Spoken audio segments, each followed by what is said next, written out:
Hyderabad Kachiguda cab driver ఆత్మహత్య కేసులో కొత్త విషయాలు తెరపైకి వస్తున్నాయి. కాబోయే భార్యను భయపెట్టేందుకు ప్రయత్నించి చనిపోయినట్లు గుర్తించారు పోలీసులు. తిలక్ నగర్లో నివాసం ఉంటున్న ఆదర్శ్ 3 ఏళ్లుగా ఆ యువతిని ప్రేమిస్తున్నాడు. 2 కుటుంబాలు పెళ్లికి ఒప్పుకోవడంతో గత నెలలో ఎంగేజ్మెంట్ కూడా పూర్తయింది. ఏప్రిల్లో పెళ్లికి డేట్ ఫిక్స్ చేశారు. అయితే సోమవారం రాత్రి యువతికి కాల్ చేసిన ఆదర్శ్ టెంపుల్ రావాలంటూ అడిగాడు. అందుకు ఆమె నిరాకరించడంతో చనిపోతానంటూ బెదిరించాడు. ఐరన్ బాక్స్ వైరుతో ఉరేసుకుంటున్నట్లు కూడా బ్లాక్మెయిల్ చేశాడు. అయితే సపోర్టుగా ఉన్న కుర్చీ పక్కకి జరగడంతో వైరు బిగుసుకుపోయింది. దాంతో అతడు అక్కడికక్కడ చనిపోయాడు. ఇక ఇదే విషయానికి సంబంధించి మరిన్ని వివరాలు సుజాత అందిస్తారు. కాచిగూడ తిలక్ నగర్లో నివాసం ఉంటున్నటువంటి ఆదర్శ్ సోమవారం 12 గంటల ప్రాంతంలో ఫ్యాన్కి హ్యాంగ్ చేసుకుని చనిపోయినటువంటి ఘటన చోటు చేసుకుంది. సంఘటన స్థలానికి చేరుకున్నటువంటి పోలీసులు కేసును నమోదు చేశారు. ప్రస్తుతము 3 సంవత్సరాల నుంచి పాలకుర్తికి చెందినటువంటి ఆదర్శ్ తల్లిదండ్రులతో ఇదే ఇంట్లో ఉంటూ క్యాబ్ డ్రైవర్గా పనిచేస్తున్నాడు. 3 సంవత్సరాల క్రితము తను ఒక అమ్మాయిని ప్రేమించానంటూ ఇంట్లో చెప్పడంతో తననే పెళ్లి చేసుకుంటాను అని కుటుంబ సభ్యులకి చెప్పిన తర్వాత అమ్మాయి ఇంటికి వెళ్ళి కుటుంబ సభ్యులు మాట్లాడారు. మార్చిలోనే వాళ్ళిద్దరికి ఎంగేజ్మెంట్ అంది. అయితే ఏప్రిల్ 13వ తారీఖు పెళ్లి ఉంది.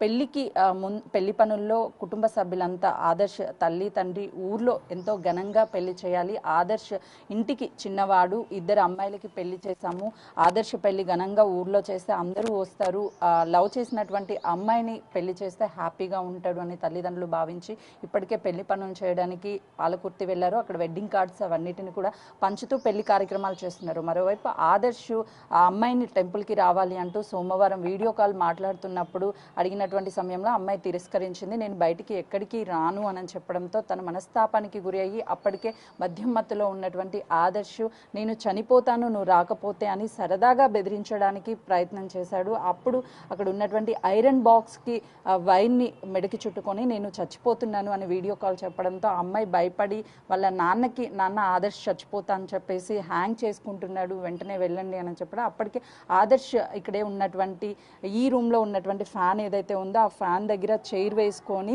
సరదాగా బెదిరించాలి అని చెప్పేసి మెడకి ఆ వైర్ని చుట్టుకున్నాడు. అప్పటికే ఆ కుర్చీ పక్కకి జరగడంతో ఆదర్శ్ అక్కడికక్కడే మృతి చెందాడు. దాదాపు కొట్టుమిట్టాడుతున్నటువంటి సమయంలో కూడా తను మాట్లాడడానికి మెడకి గట్టిగా వైర్ చుట్టుకోవడంతో మాటలు కూడా బయటికి రాలేదు. అర్ధరాత్రి 12-12:30 గంటల ప్రాంతంలో కావడంతో చుట్టుపక్కల ఉన్నటువంటి వాళ్ళకి ఎవరికి సౌండ్స్కి వినిపించకపోవడం, దాంతోపాటు ఇది అపార్ట్మెంట్ కావడంతో చుట్టుపక్కల ఉన్నటువంటి ఎలాంటి హౌసెస్ లేవు, ఇండివిజువల్ అన్ని అపార్ట్మెంట్స్ ఉండడం, దూరంగా ఉండడంతో ఆ శబ్దాలు కూడా బయటకు వెళ్ళే అవకాశం లేదు. అప్పటికే తను లోపల లాక్ చేసుకొని ఉన్నాడు. సంఘటన స్థలానికి చేరుకున్నటువంటి పోలీసులు కూడా లోపలికి వెళ్ళేటప్పుడు విండోస్ మొత్తం క్లోజ్ అయి ఉండడంతో ఏ రూమ్లో 2 గదులు ఉన్నాయి, ఏ రూమ్లో జరిగింది ఏంటి అని చెప్పేసి పోలీసులకు అర్థం కాలేదు.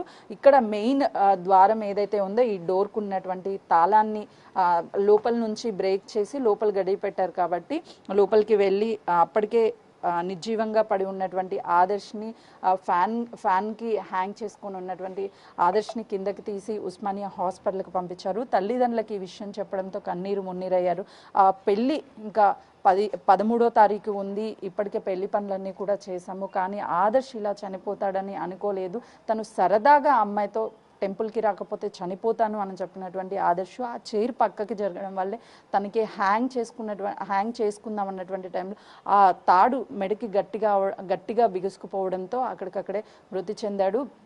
పోలీసులు కేసును నమోదు చేసుకొని ఇన్వెస్టిగేషన్ చేస్తున్నారు. ప్రస్తుతం ఉస్మానియా హాస్పిటల్లో పోస్టుమార్టం అయిపోయింది. తదనంతరం కూడా వాళ్ళ సొంత గ్రామం అయినటువంటి పాలకుర్తికి ఆదర్శ్ని తీసుకువెళ్లారు. ఎంతో అల్లారు ముద్దుగా పెంచుకున్నటువంటి ఆదర్శ్ క్షణిక ఆవేశంలో కేవలము అమ్మాయిని బెదిరించాలి, టెంపుల్కి రాదు అన్నందుకే అలా చేయాలి అనుకున్నటువంటి ఆదర్శ్ టైట్ అవడంతో మెడకు వేసుకున్నటువంటి వచ్చు అక్కడికక్కడే మృతి చెందినటువంటి ఘటన చోటు చేసుకుంది. మరోవైపు తల్లిదండ్రులు కూడా బోరున విలపిస్తున్నారు. ఆదర్శ్ ఇక లేడు, కొన్ని రోజుల్లోనే తన పెళ్లి చేసి ఎంతో హ్యాపీ లైఫ్ని ఇద్దాము అని అనుకుంటే ఇప్పుడు ఇలా జరగడం అనేది చాలా బాధాకరమని వాళ్ళ కుటుంబ సభ్యులు వ్యక్తం చేస్తున్నారు. ప్రస్తుతం అయితే ఎవరు అందుబాటులో లేరు. ఈ ఘటన జరిగిన తర్వాత అప్పటికే పోలీసులు వాళ్ళకి సమాచారం ఇవ్వడంతో పాలకుర్తి నుంచి వచ్చి తర్వాత ఉస్మానియా హాస్పిటల్కి వచ్చి పోస్టుమార్టం ప్రక్రియ అంతా కొనసాగిన తర్వాత సొంత గ్రామానికి తీసుకువెళ్లారు. కెమెరామెన్ వేణుతో సుజాత, కాచిగూడ.